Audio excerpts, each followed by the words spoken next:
Hello my dear student, this is Shivam Jaiswal and welcome to A+S pharmacy classes. तो आज हम बात करेंगे बीटा लैक्टम एंटीबायोटिक, जो कि सेकंड लेक्चर है, मेडिसिनल थर्ड। फर्स्ट लेक्चर में मैंने बात किया था एंटीबायोटिक क्या होता है और उसका क्लासिफिकेशन मैंने डिस्कस किया था। ओके, तो आज हम पढ़ेंगे बीटा लैक्टम एंटीबायोटिक। तो फर्स्टली इसका हम जनरल स्ट्रक्चर देखेंगे बीटा लैक्टम एंटीबायोटिक का। तो बीटा लैक्टम स्ट्रक्चर जो होता है उसमें क्या रहता है, एक बीटा लैक्टम रिंग प्रेजेंट रहती है इस तरीके की। ओके, और यहाँ पे क्या रहता है, एसिल चैन लगी रहती है।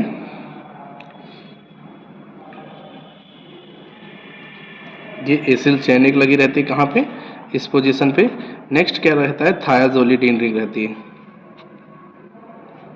थायाजोलिडीन रिंग रहती है। ओके, यहाँ पे सब्सटीट्यूटेड ये वाला कार्बन रहता है CH3 और यहाँ भी एक CH3 प्रेजेंट रहता है। ये जनरल स्ट्रक्चर किसका हो गया, एंड बीटा लैक्टम एंटीबायोटिक। इसमें क्या होता है, ये जो रिंग होती है इसको बोलते हैं बीटा लैक्टम रिंग। ओके, अगर इसकी नंबरिंग की बात करें तो इसकी नंबरिंग हो जाएगी 1 2 3 4 5 6 7। तो 6 नंबर पे एमाइड चेन रहती है, ठीक है। और ये एक बीटा लैक्टम रिंग हो गई। और जो ये वाली रिंग है, थाया वर्ड लगा है, इसको हम बोल सकते हैं थायाजोलिडीन रिंग। कौन सी रिंग है, थायाजोलिडीन रिंग। ओके, ये हो गया इसका जनरल स्ट्रक्चर। तो बीटा लैक्टम रिंग, अब अगर पॉइंट वाइज इसका हम देखें क्या होता है, तो first point beta lactam ring का क्या है, beta lactam antibiotics belongs to a broad category in which all the antibiotics have a beta lactam nucleus in their molecular structure। जैसा कि मैंने बताया कि बीटा लैक्टम क्या है, ब्रॉड कैटेगरी की मेडिसिन होती है, ब्रॉड कैटेगरी की एंटीबायोटिक होती है। इसके फिर हम कह सकते हैं इसको कि इसके स्ट्रक्चर में क्या, कौन सा न्यूक्लियस प्रेजेंट रहेगा, बीटा लैक्टम न्यूक्लियस प्रेजेंट रहेगा बीटा लैक्टम एंटीबायोटिक के स्ट्रक्चर में, इसीलिए इसको हम बोलते हैं बीटा लैक्टम एंटीबायोटिक। ओके, एक लाइन में अगर हम कहें तो ऐसे स्ट्रक्चर जिसमें बीटा लैक्टम रिंग प्रेजेंट रहती है तो वो कैसे कहलाएंगे, बीटा लैक्टम एंटीबायोटिक कहलाएंगे। नेक्स्ट अगर पॉइंट की बात करें, beta lactam is 4 membered lactam ring. जो बीटा लैक्टम वो रिंग रहती है वो क्या है, 4 मेंबर्ड की रिंग रहती है और इसे लैक्टम रिंग भी बोल सकते हैं। ये लैक्टोन रिंग से ओरिजिनेट की जाती है। और साइक्लिक एमाइड, या फिर हम इसको क्या बोल सकते हैं, साइक्लिक एमाइड। जैसे आप स्ट्रक्चर यहाँ पे देख रहे हैं, ये क्या है, बीटा लैक्टम रिंग है। साइक्लिक एमाइड क्यों बोल सकते हैं इसको, क्योंकि ये क्या है, C डबल बॉन्ड O रहता है, इस तरीके से स्ट्रक्चर रहता है ना, यहाँ पे C डबल बॉन्ड O रहता है ना, और यहाँ N एटम है, मीन्स ये एमाइड बोलते हैं इसको है, C डबल बॉन्ड O और NH को बोलते हैं एमाइड। ठीक, तो ये साइक्लिक एमाइड, क्योंकि ये चारों तरफ से साइकिल फॉर्म में है तो इसे हम साइक्लिक एमाइड बोल सकते हैं। नेक्स्ट अगर हम बात करें, in which nitrogen atom attach to the beta carbon with respect to the carbonyl group. और इस स्ट्रक्चर में क्या रहता है, इसमें अगर देखा जाए नाइट्रोजन एटम अटैच रहता है किससे, बीटा कार्बन से। आप देख रहे होंगे स्ट्रक्चर, ये सामने दिख रहा है, इसमें ये बीटा कार्बन एटम है ये, और इसके रिस्पेक्ट में नाइट्रोजन एटम प्रेजेंट है, इसीलिए इसको हम बोलते हैं beta lactam ring. Okay, next अगर हम बात करें, these antibiotic are act by inhibiting the cell wall synthesis of the bacterial organism. ये जो एंटीबायोटिक होंगी ये बैक्टीरियल सेल वॉल को इनहिबिट करके अपना एक्शन शो करती हैं। ओके, अगर एक बार हम फिर से रिवीजन करें बीटा लैक्टम एंटीबायोटिक क्या होती हैं, तो beta lactam antibiotic are those drug that are having beta lactam ring in their structure. Okay, और ये क्या है, it is a broad category of antibiotic. Okay, तो अब हम पढ़ेंगे बीटा लैक्टम एंटीबायोटिक का क्लासिफिकेशन। इसको अगर देखा जाए तो इसमें 4 कैटेगरीज की मेडिसिन आती हैं। तो फर्स्ट कैटेगरी कौन सी है, penicillins, second is cephalosporins, and third is carbapenems, and fourth is monobactam. Okay, तो व्हाट इज पेंसिलिन्स, तो पेंसिलिन्स में 2 रिंग प्रेजेंट रहेंगी, एक बीटा लैक्टम रिंग और दूसरी थायाजोलिडीन रिंग। इसमें क्या रहेगा, beta lactam ring is joint to 5 membered thiazolidine ring. इसमें पेंसिलिन के जितने भी न्यूक्लियस रहेंगे उसमें कौन सा न्यूक्लियस प्रेजेंट रहेगा, एक लैक्टम रिंग और एक थायाजोलिडीन रिंग, वो आपस में क्या रहेगी, ज्वाइंट रहेगी। ओके, इसका अगर देखें एग्जांपल पेंसिलिन के कौन कौन से हो सकते हैं, तो penicillin G, penicillin V, methicillin, ampicillin, oxacillin, cloxacillin, amoxicillin, azlocillin, cipoxillin, dicloxacillin. Okay, ये सब हो जाएंगे इसके पेंसिलिन के एग्जांपल। नेक्स्ट कैटेगरी की बात करें अगर बीटा लैक्टम एंटीबायोटिक की, दूसरी कैटेगरी कौन सी है, सेफेलोस्पोरिन। इसमें क्या रहेगा, बीटा लैक्टम रिंग इसमें भी प्रेजेंट रहेगी, क्योंकि हमने पढ़ा है बीटा लैक्टम एंटीबायोटिक उसे कहते हैं जिसमें बीटा लैक्टम रिंग प्रेजेंट रहती है। तो इसमें भी क्या रहेगा, beta lactam ring is joint to 6 member dihydrothiazine ring. जैसे कि हमने पढ़ा था पेनिसिलिन में 5 मेंबर्ड की रिंग रहती है, और सिफाइलोस्पोरिन के केस में बीटा लैक्टम रिंग किससे ज्वाइंट रहती है, 6 मेंबर्ड रिंग से। 6 मेंबर्ड रिंग का क्या नाम रहेगा, डाइहाइड्रोथायाजीन रिंग। ओके, अगर इसकी बात करें हम इसके एग्जांपल, तो इसको फिर से सब कैटेगराइज किया गया है, first generation, second generation, third generation and fourth and five generation. First generation में एग्जांपल क्या है, ampicillin, cefadroxil, cephalexin, and second generation cefazolin, cefmetazole, cefonicid, and third generation में ceftizoxime, cefixime, moxalactam. Fourth and fifth में क्या है, सिफेपाइम, सिफोजोपाम and फैसोमिल। Okay, ये सब drug जो है किसकी हैं, सिफेलोस्पोरिन्स की। नेक्स्ट अगर हम बात करें कार्बापिनिन, जो कि थर्ड कैटेगरी है बीटा लैक्टम एंटीबायोटिक की, इसमें क्या रहता है, बीटा लैक्टम रिंग ज्वाइंट रहती है किससे, 5 मेंबर्ड कार्बोसाइक्लिक रिंग। कार्बोसाइक्लिक क्यों, क्योंकि यहाँ पे थाई एटम हटा दिया गया है, इसमें क्या है कार्बन एटम रखा है, तो इसको हम क्या बोल सकते हैं, कार्बोसाइक्लिक रिंग। जो बीटा लैक्टम रिंग वो ज्वाइंट किससे रहेगी, कार्बोसाइक्लिक रिंग। ओके, इसीलिए इसको हम बोल सकते हैं कार्बापिनेम्स। इसमें अगर एग्जांपल देखें तो बाइपिनेम्स, अल्टापिनेम्स, डोरिपिनेम्स, इम्पिनेम्स एंड पेनिपिनेम्स, ये सब एग्जांपल किसके हैं, कार्बापिनेम्स। एंड नेक्स्ट मोनोबैक्टम, जो कि लास्ट कैटेगरी इसके है। मोनोबैक्टम में क्या रहेगा, beta lactam ring is not fuse to another ring. इसमें क्या रहेगी, केवल एक ही रिंग रहेगी और ये इसमें सब्सटीट्यूट प्रेजेंट रहेंगे, कोई अदर रिंग से ये फ्यूज नहीं होगी। इसका अगर हम एग्जाम्पल की बात करें तो क्या है, aztreonam and nocardicin A and tigemonam and carumonam. Okay, ये इतने एग्जाम्पल हो गए। तो हम बात करेंगे nomenclature of beta lactam antibiotic की। एंटीबायोटिक जो बीटा लैक्टम होंगी उनको कैसे नॉमेनक्लेचर उनका लिखेंगे, ओके, या नंबरिंग कैसे करेंगे।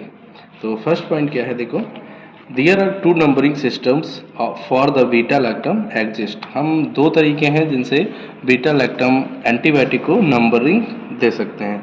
तो अब 2 तरीके से कैसे हो सकते हैं, एक हो सकती है केमिकल एब्स्ट्रैक्ट और दूसरी हो सकती है यूएसपी के अकॉर्डिंग। ओके, तो जैसा कि पहला है केमिकल एब्स्ट्रैक्ट, इसमें क्या बताया गया है, initiates the numbering with sulphur and give ring nitrogen the position 4।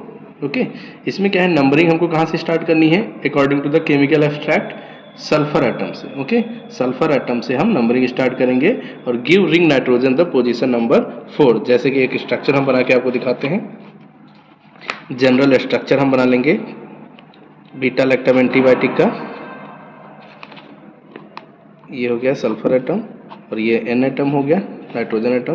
यहाँ पे हम कार्बोक्सिलिक एसिड और ये सब्सटीट्यूटेड मिथाइल ग्रुप, और यहाँ पे एक चेन रहती है एसिल चेन या एमाइड लिंकेज भी बोल सकते हैं, NH double bond O R। Okay, अब अकॉर्डिंग टू केमिकल स्टेप क्या बोला गया, initiate the numbering with sulphur. Sulphur से नंबरिंग स्टार्ट करेंगे, तो ये कैसे हो सकता है, 1, फिर इसको अब हम क्या बोलेंगे 2, इस वाले कार्बन को 3 और इसको क्या बोलेंगे 4, क्योंकि इसमें बोला गया है give ring nitrogen the position 4। Nitrogen को हमको कौन सी पोजीशन देना है, 4। ओके, तो अब इसके बाद ये 4 हो जाएगी, तो ये हो जाएगी 5 एंड ये वाली पोजीशन हो जाएगी 6 और ये 7। ओके, तो ये स्ट्रक्चर हो जाएगा किसके अकॉर्डिंग, केमिकल एब्स्ट्रैक्ट।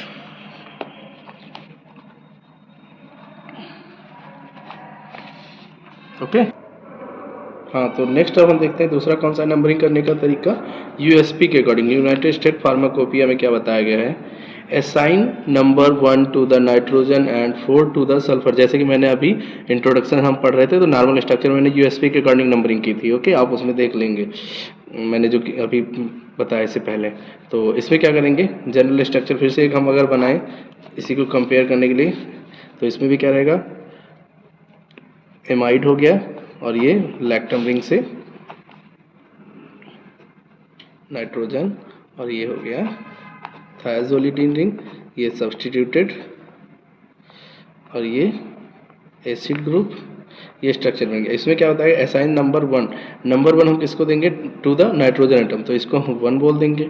ओके, तो ये अब हो जाएगा 2 और ये 3rd एंड ये हो जाएगा 4th एंड ये 5th 6 7। ओके, तो ये 2 तरीके से हम बीटा लैक्टम एंटीबायोटिक को नंबरिंग कर सकते हैं, एक केमिकल एब्स्ट्रैक्ट और ये किसके अकॉर्डिंग था, यूएसपी के अकॉर्डिंग। ओके, तो कोई कंफ्यूजन इसमें नहीं करना है आप लोगों को। आप देख सकते हैं अब स्ट्रक्चर ये। हाँ, तो अब हम बात करेंगे नॉमेनक्लेचर में कुछ जो कॉमन न्यूक्लियस पाए जाते हैं उनके बारे में पढ़ेंगे। जैसे होता है पीनेम्स, कार्बापीनेम्स और सीफैम्स, ये सब मैंने बताया था ना, उसमें बीटा लैक्टम एंटीबायोटिक में पढ़ेंगे। तो अब एक एक करके हम इसको पढ़ेंगे। जैसे आप देख रहे हैं फर्स्ट क्या है, पीनम्स। पीनम्स क्या होता है? It is compound contains a beta lactam ring fused to a saturated 5 membered ring containing 1 sulphur atom. Okay, means penam हम किसे बोलेंगे? जिसमें एक बीटा लैक्टम रिंग फ्यूज रहेगी किससे? 5 मेंबर्ड रिंग जो कि सल्फर एटम कंटेन करी रहेगी। ओके, करें पीनम स्ट्रक्चर की, तो पीनम का स्ट्रक्चर कुछ इस तरीके से हो जाता है जैसे कि मैंने इसमें अभी पढ़ा है पॉइंट ये। तो इसमें भी सेम वही बीटा लैक्टम रिंग एक प्रेजेंट रहेगी, बीटा लैक्टम रिंग हो गई। इसमें थायाजोलिडीन रिंग रहती है जिसमें कि सल्फर एटम रहेगा। ये 5 मेंबर की होगी, देखो 1 2 3 4 5 मेंबर की ये हो गई। बता रहा है कि सैचुरेटेड रिंग होनी चाहिए, मीन्स सिंगल बॉन्ड वाली रिंग होनी चाहिए। Saturated 5 member ring containing 1 sulphur atom, तो इसमें सल्फर एटम भी है। तो ये जो अब नाम इसका क्या हम लिख सकते हैं? पीनम्स। ओके, अब यहीं पे एक और देखो, पीनम अगर रिंग ऐसी है कुछ जिसमें बीटा लैक्टम रिंग है और यहाँ पे क्या है? कार्बन एटम प्रेजेंट है और ये 5 मेंबर्ड की है, 1 2 3 4 5, तो इसका नाम क्या हो जाएगा? कार्बापिनम। कार्बापिनम्स। एक रिंग इसी तरीके से और हो सकती है, जैसे हम क्या करें, बीटा लैक्टम रिंग कर दें और इसमें क्या हो, हम ऑक्सीजन एटम लगा दें। ओके, और ये भी रिंग कैसी होनी चाहिए? सैचुरेटेड होनी चाहिए, 5 मेंबर्ड की होनी चाहिए। 1 2 3 4 5 मेंबर्ड हो गए इधर से, और एक बीटा लैक्टम रिंग, तो इसका नाम क्या हो जाएगा? ऑक्सापिनम। ओके, हाँ, तो ये स्ट्रक्चर आपने देख लिया। अब हम बात करेंगे पीनेम्स की। पीनेम्स में क्या रहता है? इसमें बीटा लैक्टम रिंग फ्यूज रहती है अनसैचुरेटेड 5 मेंबर्ड रिंग से। जैसे कि आप देख सकते हैं इसकी डेफिनेशन भी, penems is compound with beta lactam ring fuse to an unsaturated 5 membered ring containing 1 sulphur. Okay, same लगभग वही है, बस इसमें क्या था, जो 5 मेंबर रिंग थी क्या थी? सैचुरेटेड थी, तो उसमें हम क्या बोलते थे? पीनम्स। ठीक है, NaM था, और यहाँ क्या है? पीनेम्स, NeM है, मीन्स यहाँ पे क्या है? अनसैचुरेटेड रिंग के साथ रहेगा। फॉर एग्जाम्पल अगर इसका एक स्ट्रक्चर हम बना के देखें तो आप देख सकते हैं इस तरीके से हो सकता है। ये बीटा लैक्टम रिंग हो गई, ये N एटम, और यहाँ पे क्या है? 5 मेंबर्ड की हम रिंग बना लेंगे और इसमें क्या रहेगा? हम अनसैचुरेटेड कर देंगे। ओके, डबल बॉन्ड कर दिया तो ये क्या हो गया? अनसैचुरेटेड हो गया। तो इसका नाम हम क्या बोल सकते हैं अब? सॉरी, इसका नाम हो जाएगा पीनेम्स। ओके, ये नाम हो जाएगा। नेक्स्ट अगर स्ट्रक्चर देखें, ये पीनेम हो गया। सेम इसी तरह हम स्ट्रक्चर और भी बना सकते हैं। For example beta lactam ring हो गई है और इसमें क्या करें? हम 5 मेंबर्ड की रिंग बना लें और इसको अनसैचुरेट कर दें। यहाँ S की जगह हम क्या कर दें? इस पर O कर दें। तो अब इसका नाम क्या हो जाएगा? ऑक्सा पीनेम। ओके, ऑक्सापिनेम हो जाएगा। ये सब न्यूक्लियस का स्ट्रक्चर याद रखना है इनके नाम के साथ, क्योंकि ये एक एक दो दो नंबर में कभी कभी एग्जाम में पूछा जाता है। ओके, सेम इसी तरह अगर हम अब बात करें कार्बापिनेम्स की, तो कार्बापिनेम में क्या हो जाएगा? बीटा लैक्टम रिंग, और यहाँ पे क्या हो जाएगा? C एटम हो जाएगा, और ये रिंग कैसी रहेगी? अनसैचुरेट होगी। अब इसका नाम क्या हो जाएगा? कार्बापिनेम्स। हम बात करते हैं सीफेन। सीफेन क्या होता है?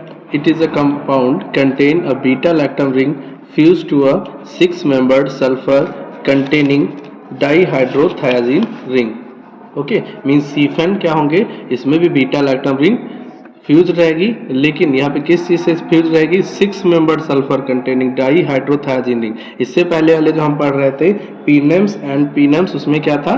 बीटा लैक्टम रिंग फ्यूज हो रही थी 5 मेंबर्ड रिंग से। ओके, तो इसमें अगर इसका न्यूक्लियस की बात करें तो क्या रहेगा? बीटा लैक्टम रिंग बनाएंगे हम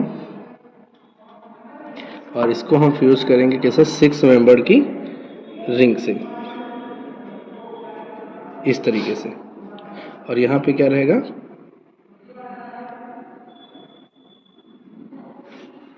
इस तरीके से स्ट्रक्चर। ओके,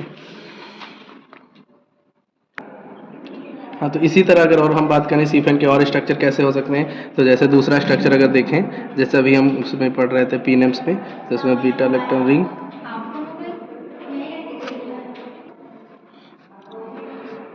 और इसमें क्या है, एक डाईहाइड्रोथायजीन रिंग रहेगी।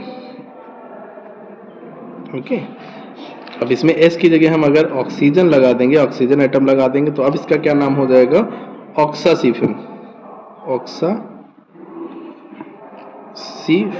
ओके, इसका नाम अब हो जाएगा ऑक्सासिफेन। नेक्स्ट अगर स्ट्रक्चर की बात करें हम,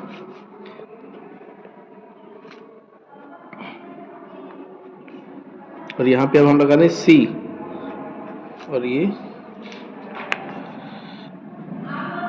अब इसका नाम हो जाएगा कार्बासिफेन। ओके, तो ये था basic nomenclature of beta lactam antibiotic, जिसका मैंने सारे न्यूक्लियस बताए। ठीक है, ये रहा nomenclature of beta lactam antibiotic, जो कि इसका न्यूक्लियस के अकॉर्डिंग था। ओके, अगर वीडियो पसंद आई हो तो लाइक करें, कमेंट करें, शेयर करें। Thank you.